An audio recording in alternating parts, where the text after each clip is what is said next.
Okay, so to business model. So for business model, objective is how is the cash flow being managed. So like I mentioned, it is a very entity specific, basically how the company manages its cash flow. Okay.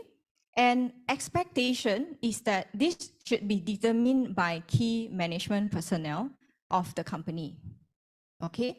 So when in Malaysia and I believe in the rest of the world, when we move into IFRS 9, how we audit it is we ask for documentary evidence of your policy making, right? So that could be, for example, an endorsed policy for investment strategies of the company that is approved by the board, right? So we may expect like endorsed policy for financial investments. It could be a board discussion to say that has been agreed that X amount or this pool of receivables will be held for sale and the rest is to collect. Or what is my policy in terms of when there's an increase in credit risk, do I start selling it, right? So these are some of the examples of expectation that we would want to see when it comes to deciding what would be the business model. These are the documentary evidence that we should expect to see. So this is not purely just to satisfy the auditor, okay? This is part and parcel of the company's management of its financial instruments.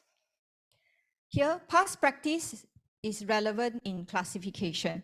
So another thing we look at is all this while, if the company has doing a particular business model, and because of IFRS 9, something changed, right? So normally, if it's really that this is the direction they want to go, so be it. But we also want to be mindful that because we might expect certain changes in IFRS 9, then I want it a certain way in terms of its accounting, then it's very different from past practice. Okay, so what we normally expect is if business has been doing very well for you, that business model has been doing very well, that past practice is a relevant indicator of what you're going to do moving forward in your business model. But if it's really true that you are changing your business model, then so be it, because it's the company's choice, it's its own policy, right? It's just that thereafter, it account for it according to what 9 requires. Okay, then it's a matter of fact and not an assertion. Means I don't just say only, right? It has to be factual, like it is a state that must be true when we say this is the business model. Generally, we don't expect it to be assessed on an instrument by instrument basis, because when you manage your instrument, you would do it as a collective pool, right? But you may have more than one business model for, let's say, trade receivable, okay? So we are not saying that if you have trade receivable, all must be in the same business model. No. If you are very clear that 80% is to collect, 20% is to maybe sell, because I know I have liquidity problems, right? So I want to be able to stand by to actually sell. Okay, then you can have more than one business model for that class of instrument. So commonly, we will assess it on a portfolio basis. So that's why we say that you don't look at each individual like invoice or each individual loan. You would manage it collectively, right? So if the business model is to collect contractual cash flow only, then the meaning is to realize the cash flow by collecting the contractual payment over the life of the instrument. And if there is any sales, it is incidental to the objective. Meaning it's not a very important criteria that you must sell it. It's only incidental. If it's a model of collect contractual cash flow and to sell, means both, then both collecting contractual cash flow and any sale is integral to its objective. Means it's slightly more important. It's important in having sales because we are saying it is to collect and to sell. And if I am not to collect or not to collect and sell, which is none of this, right? So they say neither one or two, then it's like a residual category. The collection of contractual payments is incidental.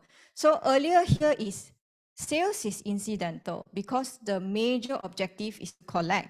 So if it's none of this, then the collection itself becomes incidental because the whole purpose is actually not to collect because it's not this and it's not this. Okay. Now, if my business model is to collect, okay, when is it okay if there is sales, right? So sometimes we cannot avoid, like we have to sell for certain reason, but at the same time, we are saying it doesn't affect that the model is still to collect. That means it doesn't taint that business model. So when it is allowed is if due to increase in credit risk of the instrument, okay? So for example, if your trade receivable was initially to collect, right? But you know this customer is going to default, right? There is an increase in credit risk. And in order to maximize the ability to collect, you sell it. Yeah, that is allowed. Increase in credit risk concentration, okay, that will result in infrequent, so means not very commonly done, but it could be a big amount, or the amount is not big individually or collectively, but it could be very voluminous, okay? So it goes back to if it's material, but it's not very often. If it's not material, it could be often. So it is both. So it is allowed if there is an increase in credit risk concentration of this instrument. And thirdly, the sale close to maturity date and the proceed approximate collection of remaining contractual cash flows. That means when I sell it, the amount that I recover is almost as good as the principal and interest all in. Okay? So if you don't lose a lot from selling it, they say it's still okay because it's close to maturity date. Okay, so these are allowed. So if there is certain type of sale that is due to other reasons, right? There's no increase in credit risk, but I decided to start selling. This may affect whether you can still consider this as held to collect. It will taint it. So unfortunately, the standard has no bright line on the threshold, meaning how often is often? Every day? Once a month? Right? So it's not stated. And how many is a lot? The standard don't say. Okay? So judgment is required. So sometimes, right, when it happened only this year, it might in fact take you till next year to see whether is this being done very frequently, right? Because there's no historical trend for you to really gauge and assess.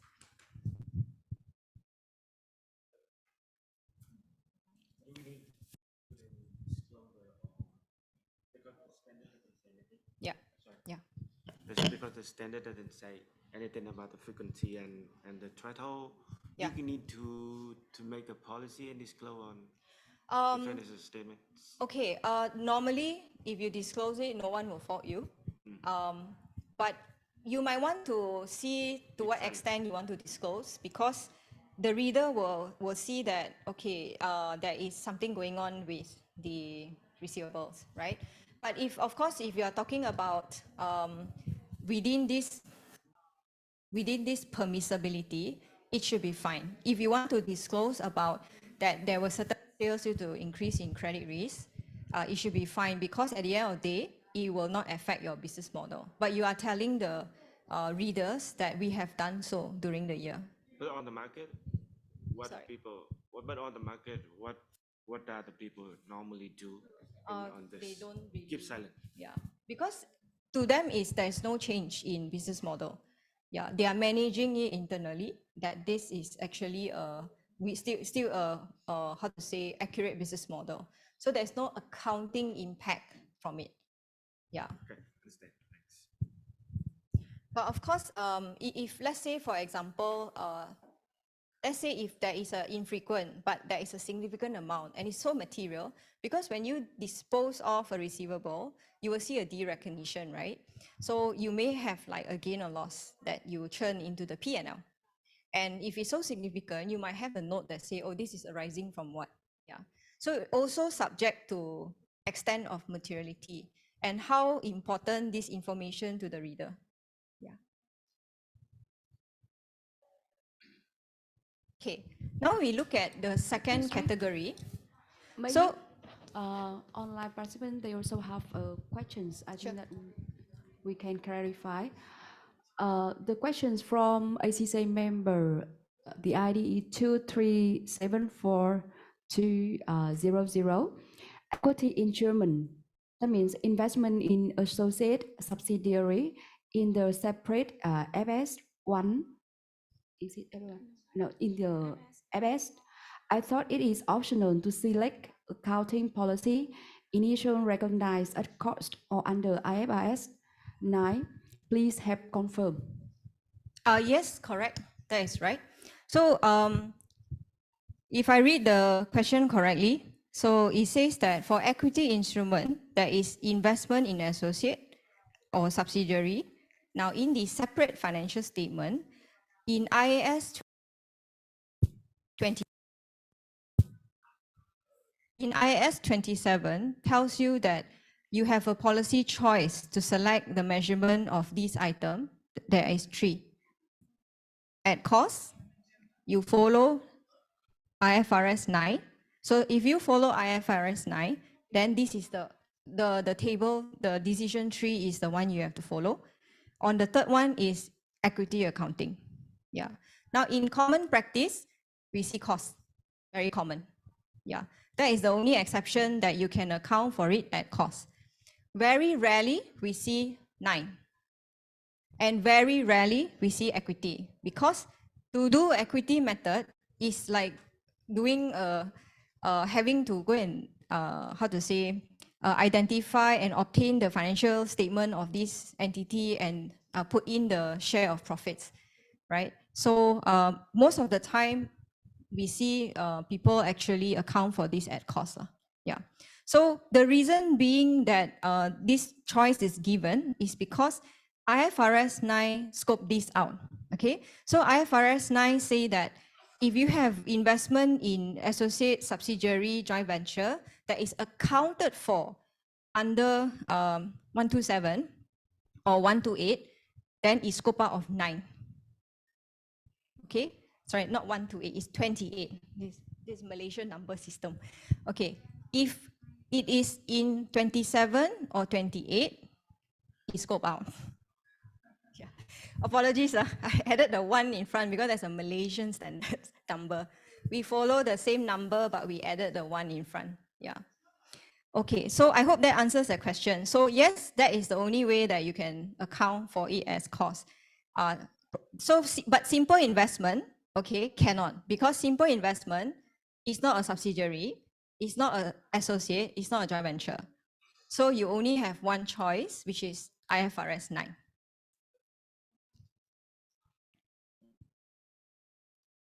Okay, and then another question was, can we explain what is the increase in credit risk concentration? So if in the portfolio, we believe that there is a potential higher risk of non-payment, that's what we mean by increase in credit risk. Because credit risk means the inability for your debtor to actually settle the amount owing to you. So if there is more likelihood that they will not be able to pay, assuming you assign a percentage, right? We think that there is a 20% chance that this is a non-payment. If you think now it has become like 25%, that is an increase in potential default. So that is mean by credit risk. So this is something that perhaps the companies that have credit control department, this is where you get your data from, right? Because they are monitoring the receivables. Okay. And of course, we are also looking at qualitative factors, right? So companies now need to be a bit mindful about the economic environment because, say for instance, if I am in a biscuit factory, okay, now I will need, let's say, edible oil for manufacturing biscuit. And the oil is going to come from palm oil. Now, it could be that this may affect certain economic factors, right? So understanding the supply chain and also the upstream and downstream, your customer and also your payable perspective, right? Your vendors, you need to understand the factors of these that correlates to your company. Yeah. Then that's how you actually pick up whether is there an increase in credit risk, right? So then you account for the ECL thereafter accordingly.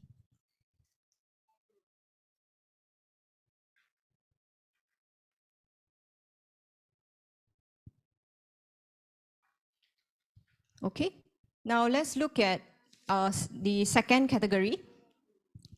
So if the business model is to collect and sell, so we are saying that the sales is actually more frequent, right? So we expect that there will be more frequency in sales and also the value of sales. Now, example is, let's say if you need liquidity needs, right? Cash, okay? For example, if you make a sale and you need to pay your creditor, and your creditor is due in the next 1 year, but your sale you allow for installment payment, for example, or is a deferred payment, or there is a possibility that the customer cannot pay in the next 1 year, and you don't have enough funding to pay your creditor or your loan. So sometimes you want to sell. You sell your receivable to get an immediate cash, okay, instead of waiting to collect the cash. So that is where it becomes integral in the how to collect and sell perspective. Okay, so that is managing daily liquidity needs. Second one, maintain a particular interest yield profile. So this could be the expected, what we call return on your investment or expected return in holding the financial asset. You may want to achieve a certain yield, and collecting it may not be able to achieve it if you wait that long, for example. So you decide that some I will sell, or when the market is good at a certain level, I sell. So this is something is common in how to collect and sell. Then the third one is match duration of financial asset to financial liability. So if you have a certain what we call financial asset that is pegged or tagged to liability, you need to match the timing. Then they say if you sell due to that reason, it's okay. So sometimes it's not just normal liquidity needs, right? So normally your creditor won't expect a particular invoice to be tagged to pay off, right? But there are certain types of liability that your arrangement is that this asset is meant to be used to liquidate and pay off the particular liability. So if you sell it to match the timing of that liability, that is normal in how to collect and sell.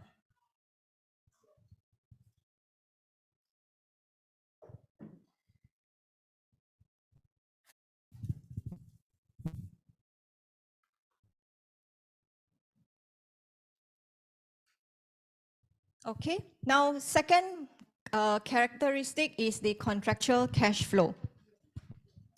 So for contractual cash flow, we call it the SPPI test, okay? So we generally assess this on an asset by asset basis.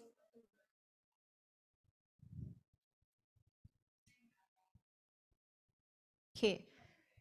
The expectation for SPPI is that the characteristic is like any basic lending arrangement, like common borrowing, that when you draw down an amount, you are expected to pay a certain amount of interest, okay?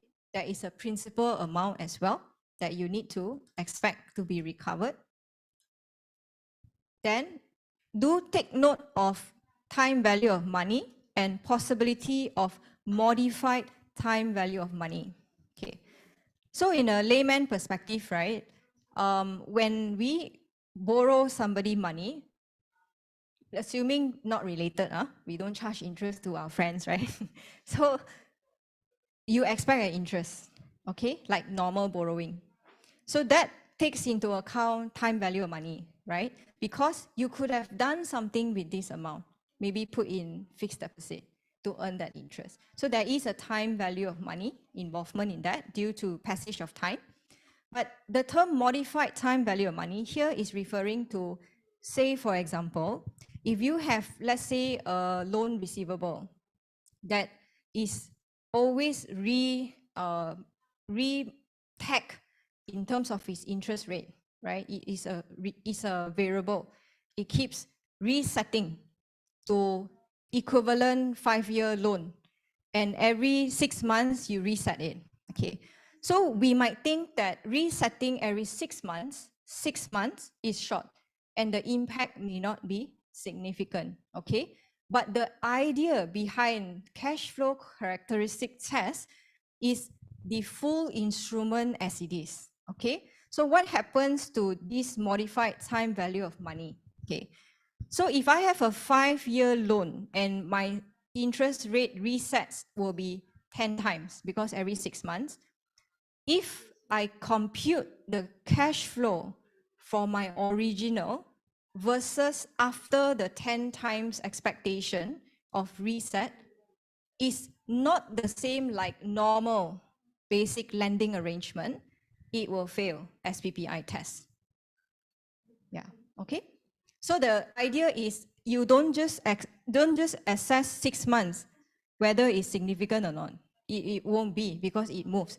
But a 5-year duration, a cumulative effect in terms of the total cash flow over the original may not necessarily be like a normal return, because the interest at the end of the day could be very, very high, very, very low, and it's like not normal interest, right? So then it might fail SPPI test.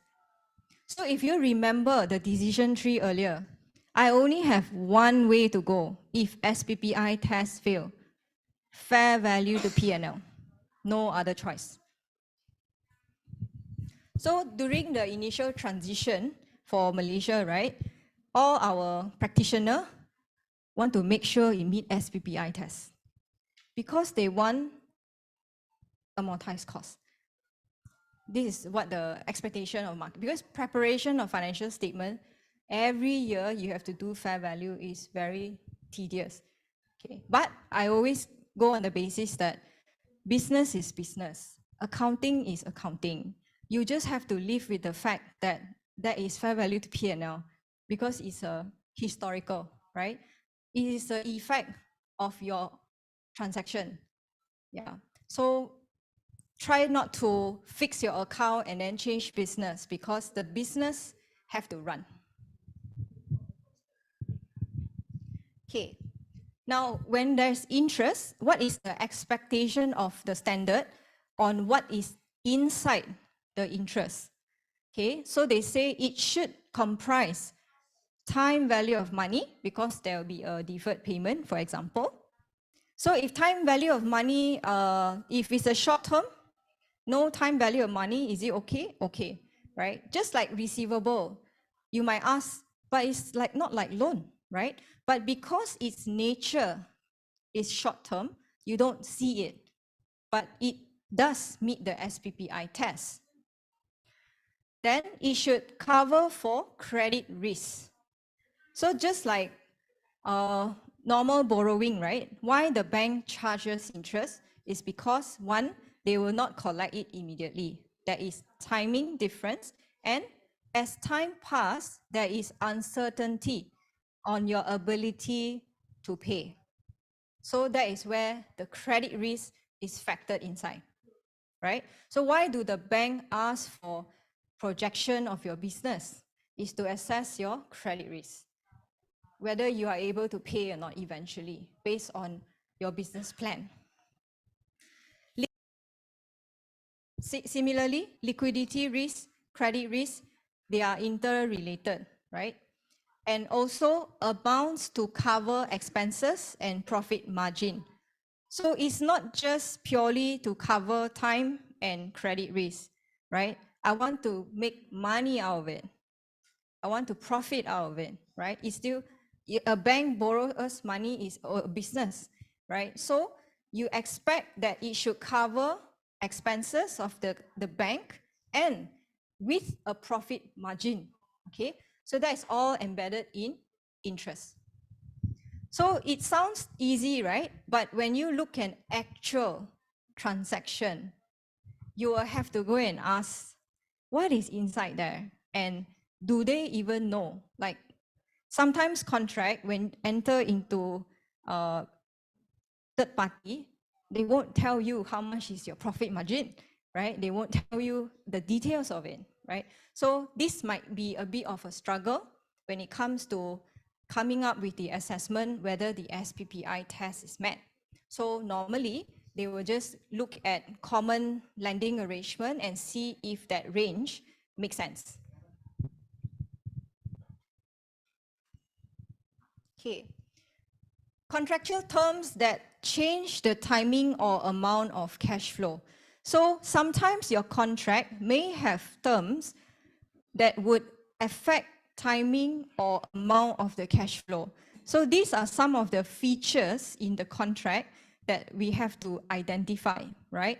Whether or not, if let's say eventually this clause is triggered, how will the cash flow move in terms of when this will be collected or when this need to be received and the amount, right? Together with that, when we look at the whole picture of this instrument, it must come back to solely for principal and interest.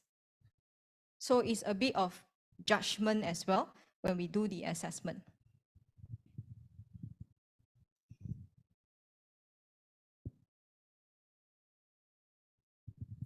Okay.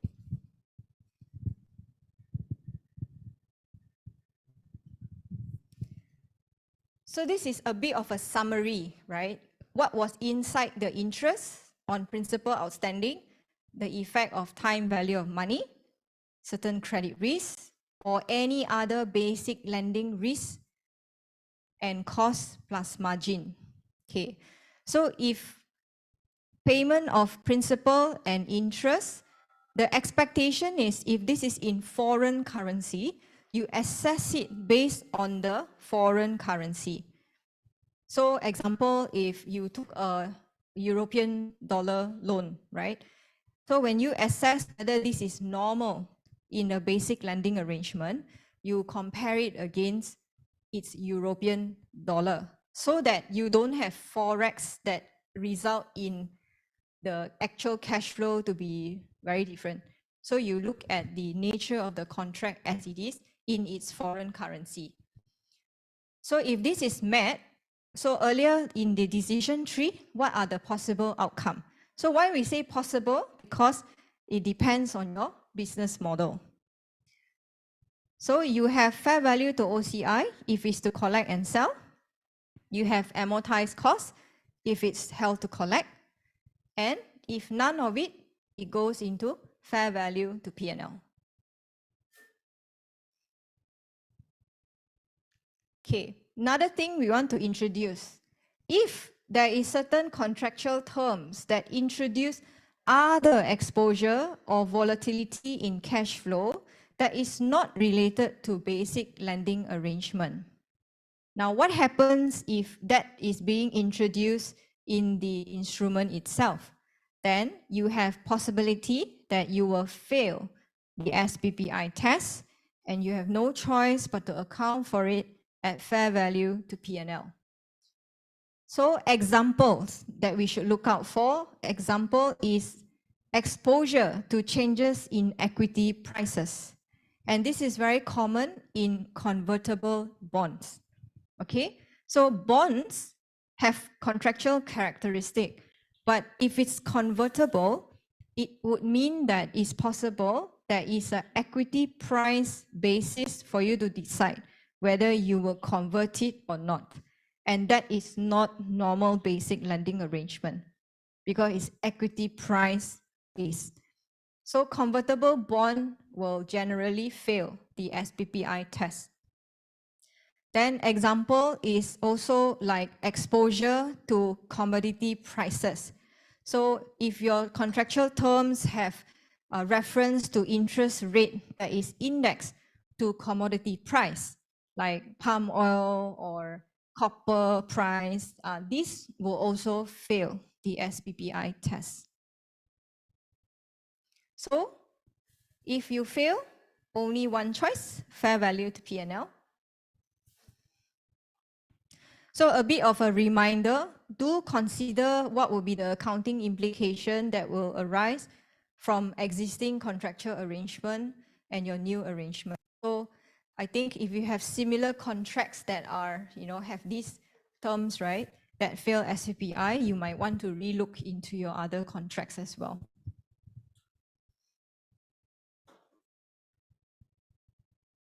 Okay, now equity instrument. So here, there is a call out. Here says not at cost, right? So there's no such thing as cost anymore for IFRS 9. In IAS 39, we still have in AFS category a cost, what we call choice. But under IFRS 9, cost is no longer allowed. So what happens to equity instrument? You only have two ways to go. It's either fair value to P&L or fair value to OCI. Okay, so for fair value to P&L, if they are designated, that's one thing. And if they fail the contractual cash flow test, which most of the time it would, then they are all fair value to P&L. Derivative instrument that is linked to unquoted equity investment must be held at fair value to P&L. So this was a specific mention in the standard that is that for derivative that is linked to unquoted equity investment, it must be fair value to P&L. Okay. Now, if you look at the IAS 39, there is also a mention that the assumption is that derivative will always meet the held for trading category. So in the previous standard, the moment you are held for trading, you will always record it at fair value to P&L, which is why all derivatives are generally fair value to P&L unless you apply hedge accounting. For fair value to OCI, so this is where we say that when you first decide to do so, to designate it at fair value to OCI, you cannot go back to change, right? So this is what I mean by it is irrevocable. You cannot revoke your choice. You only do it once. So maybe something to take note, the day that you decide to move into IFRS, think about the designation that the company wants to do, right? Because they have to live with it for the rest of the tenure of the instrument. So once you have designated, then it goes to OCI and it must be done at initial recognition. So another thing to share is that auditor will come once a year, but your security commission or your listed co must do quarterly announcement, right? So when you say I have to designate at initial recognition, if I'm a December year end and I bought this instrument, say on the 29th of March, and my first quarter is March 31st, right? I have to quickly think about my designation because my March financial year end is the first interim financial statement that should already reflect what I'm going to do with that equity instrument. So listed company will need to think faster, right? Especially when it comes to this kind of designation and whatnot. So once they have designated, then it goes to OCI, but there is a criteria for it. Firstly is not for trading. So if you do it in a normal ordinary course of business, you will always go to P&L. So the other one is it must be an equity instrument. So if you have like, for instance, other instrument like what we call like a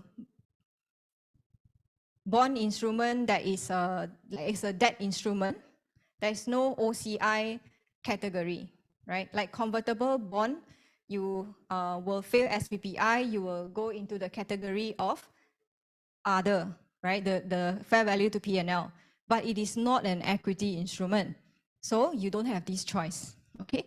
So recognize dividend income through P&L, right? So for equity instruments, commonly the returns is in the form of dividends, right? So the company that earns the dividend from holding these shares will record as a dividend income in the P&L. So basically, most of the time, accounting standard, whenever you account for something through outside P&L, the corresponding transactional effect always follow, right? Just like deferred tax, if it's through equity, it goes to equity as well. If it's through P&L, all changes or returns and costs goes to P&L. But the standard clearly say, for the equity instrument designated, although it's at OCI, the dividend still goes to P&L. It doesn't go to OCI. That's why they highlighted that. And if it's held for trading, this option is not available because it must show as a normal day-to-day gain and loss in the P&L.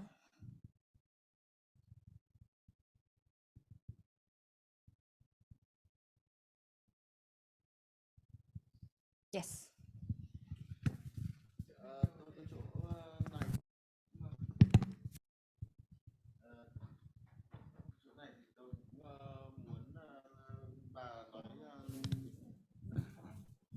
Chỗ này tôi cũng muốn bà nói rõ thêm, tức là ở cái FVPL ấy, thì về derivative ở đây là phải cho mục đích là trading.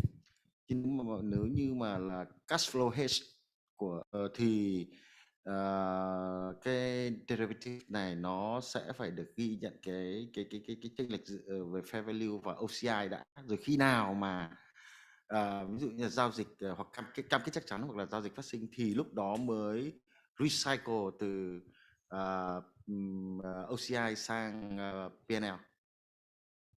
Còn nếu như mà nói này thì e rằng là sợ rằng là có thể bị người nghe có thể bị nhầm lẫn, thì xin bà nhấn mạnh thêm cái chỗ này. Yeah, so for the derivative, right? Generally, it goes to fair value to P&L, but if you apply hedge accounting, that's when it goes to the OCI. Yeah, then when that is already neutralized, all impacts will go to the P&L eventually. Yeah, so that is the only exception for derivative. So here, yes, it does say that anything that's linked to unquoted equity instrument must be held at fair value to P&L. But if you're applying like cash flow hedges, then that one clearly say that for hedge accounting, you go into the OCI. Okay, that's the only exception. But of course, we also want to highlight that for hedge accounting, we can't just say I want to do hedge accounting. Just because I have derivative doesn't mean I'm applying hedge accounting. So it could have a natural hedge, but the standard is very specific that hedge documentation must be sufficient and clear that you are applying hedge accounting. So that is something that the auditor will look out for as well. Yeah, so documentation of what is the risk that you're hedging, what is the underlying instrument that you're hedging, and what is your hedge item they all needs to be documented before you then go to OCI. Yeah. So that is one thing that we need to. Tôi có thêm câu hỏi. Ở cái dòng cuối cùng là option not available if investment is held for trading. Thế thì ở đây xin bà giải thích rõ thêm là thế này. Tôi chỉ đồng ý cái dòng này nếu tôi là bên